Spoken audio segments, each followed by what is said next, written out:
What's up, guys? Welcome to Daily Dose of Reddit. This is your host that is enjoying The Last of Us Part 2, Zach, and today's subreddit is r/ProRevenge. This story's called Ex-Best Friend Slept with My Ex-Girlfriend and Blackmailed Me, so I got him mocked by his friends and fired from his job. Sorry about the title, not really all that great with them. So, I'm a gay man, though it took me a long time to actually come to terms with it. During the time when I was questioning my sexuality, I was dating who I thought was a lovely girl. I'll call her Jane. I genuinely loved her and pictured us having a future together as we'd been dating for 3 years and had started to get pretty serious, even though we were only 18 when he split us up. You lot know what young love is like. Anyway, the only other important people in this story are my ex-best friend James and my absolutely incredible boyfriend Alex. Not their real names, by the way. Also, this is a long read, so sorry about that. I tend to ramble and I'm not that much of a writer, so sorry if this kinda sucks. And yes, he's not lying, this is a very long story, but that's okay. James and I had been friends since we were about 10 or 11, and we got close, to the point that we felt more like brothers than best friends. He was really supportive of my relationship with Jane and would constantly talk about how glad he was that she made me happy. Though, when I look back on it now, he had a habit of constantly talking about how gorgeous she was, how sexy she was, and how I was such a lucky guy. I understand the last one, but he was a bit excessive when he talked about how attractive Jane was, but I was young and naive at the time and didn't think anything of it. That was until I caught them. I'm not much of a writer, but essentially, I noticed that they were both becoming pretty possessive over their phones. They'd randomly disappear, claiming to be feeling ill or having to get some project done, and I know it sounds stupid, but I kept noticing that the condoms I was buying were going missing.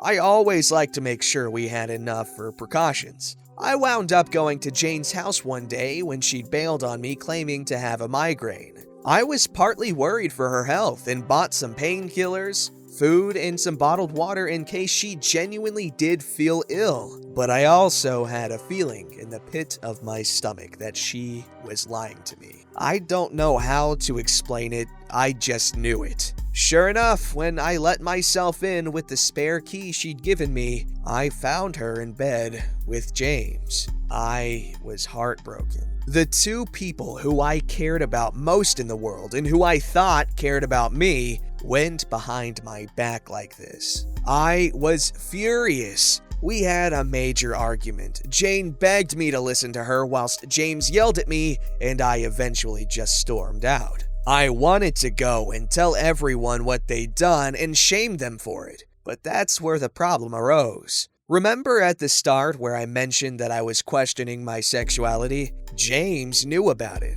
Of course, he knew I'd never leave Jane to sleep with a bunch of guys, but he was fully aware that I'd figured out that I was attracted to guys and girls. More like just Jane in particular, as I don't really feel any attraction towards girls anymore. And he used this against me. He knew full well how terrified I was that my parents would disown me, and he made sure that if I didn't keep my mouth shut, then my parents would find out. At the time, this was absolutely terrifying, though I now know that they accept me 100% and still love me. So I kept my mouth shut. I was stuck having to work with James at his father's garage, as I couldn't come up with a way to explain how I was mad at him without letting everyone know what he did and risk getting outed to my parents. Besides, I needed the money and there weren't a whole lot of other jobs I could apply for. Also, I really should mention that James was going out of his way to harass me at work, calling me a bunch of slurs whenever he had the chance, pushing me around and just generally reminding me that he could tell my parents at any point. I got really low at this point, and the only time I actually felt sort of content to just let myself relax and be myself was when I'd go to the local gay bars. There was one club in particular that I loved to go to, a drag club, where I met my boyfriend Alex. He was a drag queen there and helped out behind the bar and stuff when he was needed.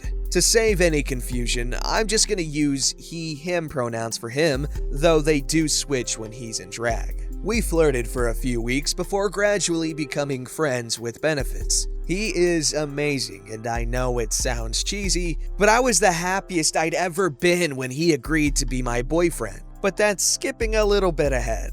This revenge happened before we started dating, and we were still just friends who'd hook up every now and then. After a few months, I finally worked up the courage to open up to Alex about what happened with Jane and James, and that's when an evil look fell over his face. See, Alex is the sweetest guy you could ever meet, but if you piss him off, he can and will turn into an evil genius. Around this time, James had been bragging to me that the ladies loved him and he could get any girl he wanted. I really doubt that. He'd always been kinda like this, but he upped the bragging in an attempt to annoy me. He also told me how any girl that I dated would leave me in an instant to sleep with him. So Alex suggested we put that to the test. Cue the revenge. We started off small. See, James had given me his email address a few years prior, and just as I thought,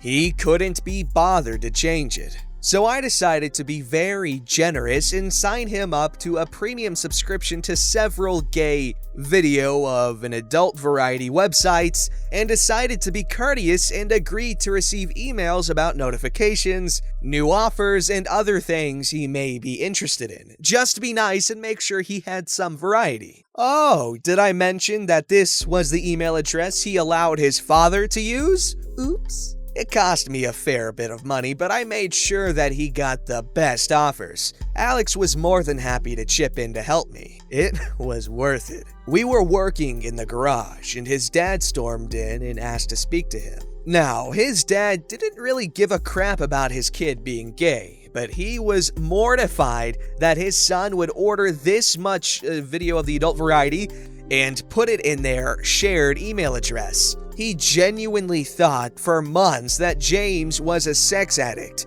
We may have signed him up for a bit more than we thought. I logged into the email after the first 2 weeks of him being signed up for the subscriptions, and he had well over 100 emails about his accounts. This is when, like we'd hoped, James started getting more aggressive. He'd barge into me, screw up my work to get me in trouble, and send me disgusting messages, as well as threatening and insulting me in person. I took note of everything. I kept a notepad to log the dates and times of the incident, and kept a detailed description of everything he did, every insult and every threat. I'd screenshot all the messages from him and record every insult and threat he'd throw at me on my phone. Alex helped me organize all of this onto files, and then we saved it all onto a hard drive. This would be important for later. This is when we decided to move on to the next phase of our plan, the girlfriend. And no, not Jane. Also, I should mention that he and Jane split up only a couple of weeks after I found out about the affair. They were never gonna last. See, Alex passes extremely well when he's in drag.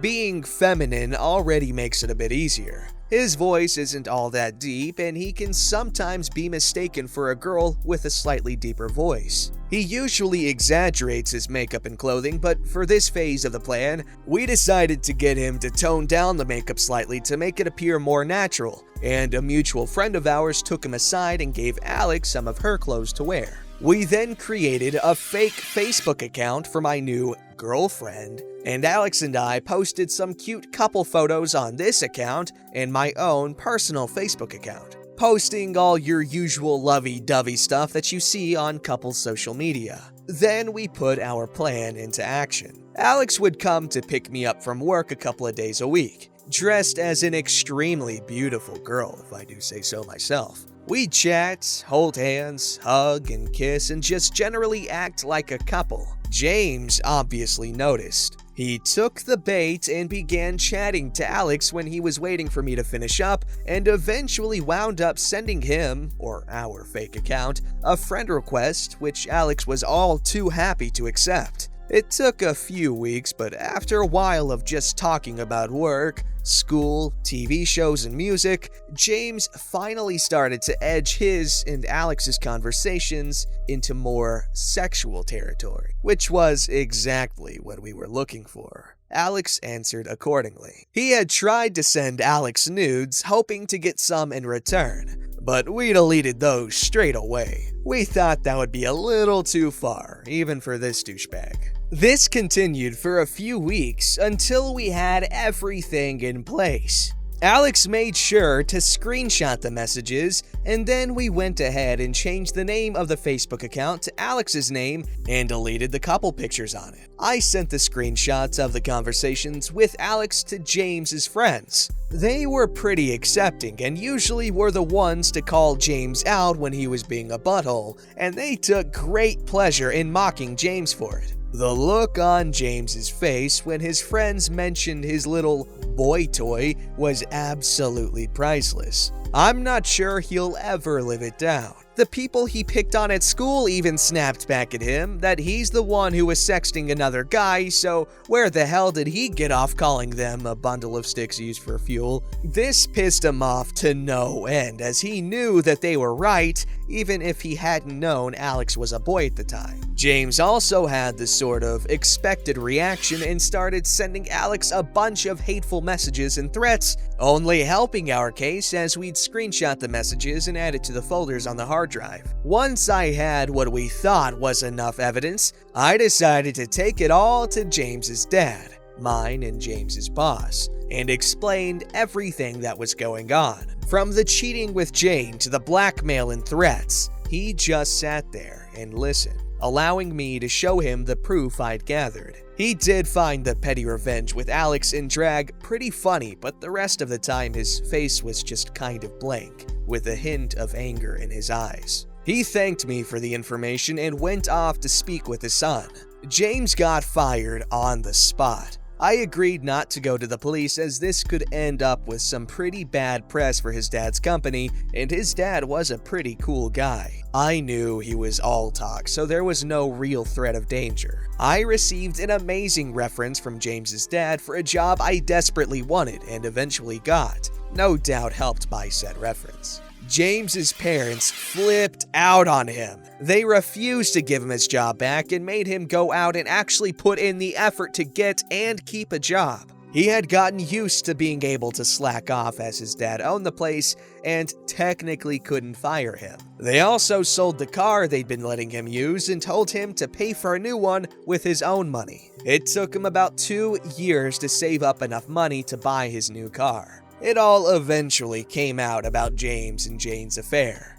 As for the threats of outing me, Alex kindly reminded James that he had absolutely no proof of me doing anything, whilst his friends all knew about the sexual messages James had sent him. You know, another guy? It would look like he was just pointing fingers because of a little petty revenge. James' father had also assured me that my secret was safe with him, so the threats of blackmail were now non-existent. James got into college on a scholarship and started hanging out with a bunch of other douchebags. I found out through a mutual friend that James was still a homophobic prick at college and was terrorizing a couple of LGBT students, as well as making disgusting threats against a lesbian girl in his class. None of them wanted to do anything about this, however. Why? Because James had been lying to them and saying that his dad was one of the higher-ups in the college or something. I didn't pay a whole lot of attention, and I can't remember exactly who he said his father was, but it was enough to make these poor kids worry that they could be kicked out of college for speaking up about this. I decided to lend a helping hand. With the help of our mutual friend, I emailed a bunch of the disgusting screenshots, recordings of some of the threats and some of the homophobic, racist, sexist things he'd posted on his Facebook page, which he had deleted before the college could see them, to the higher-ups in the college. They were not happy with what they saw.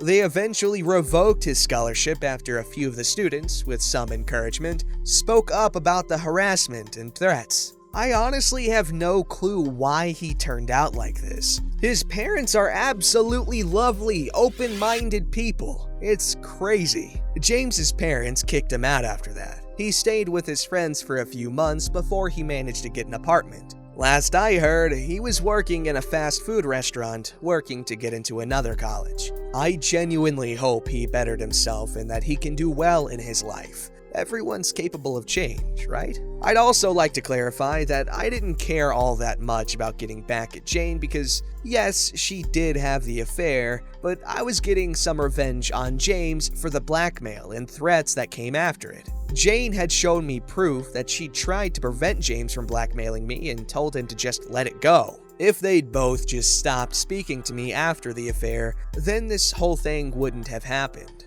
I'd have been hurt and maybe a little awkward at work, but I wouldn't have went out of my way to get back at him. Though I did fill Jane's mother in on what actually happened and sent her some of the screenshots where Jane admitted to the affair. This was after I found out that she had told her mother that I was the one who cheated with a bunch of guys and girls, instead of the "we just grew apart" version that we'd agreed to tell our parents. From what I heard, her mother was not all that pleased with her.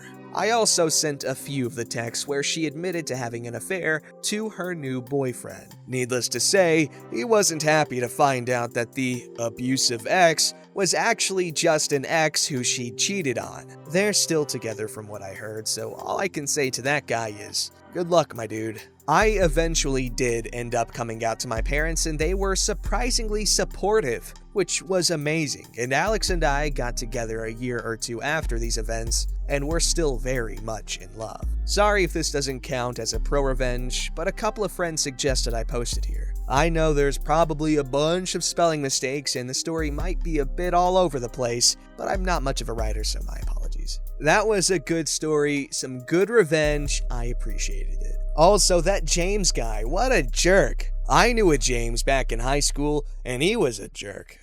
He's the reason for my prejudice against gingers. Let me know in the comments below if you've ever been cheated on, and how did you handle it? Obviously, there's the way of revenge, as we've seen here, but it wasn't really revenge for the cheating, it was more for the, the harassment. Honestly, I don't think cheating needs revenge or payback. Just move on and get out of there. Don't give them the satisfaction of knowing that they had that much power over you to the point where you felt the need to get back at them. Just be like, no, forget it, I don't care. You're not worth that much to me. That's probably the most badass way to go about it, but that's just an opinion. A Zach opinion. Thanks for watching. Don't forget to like, subscribe, and hit that bell to never miss an episode.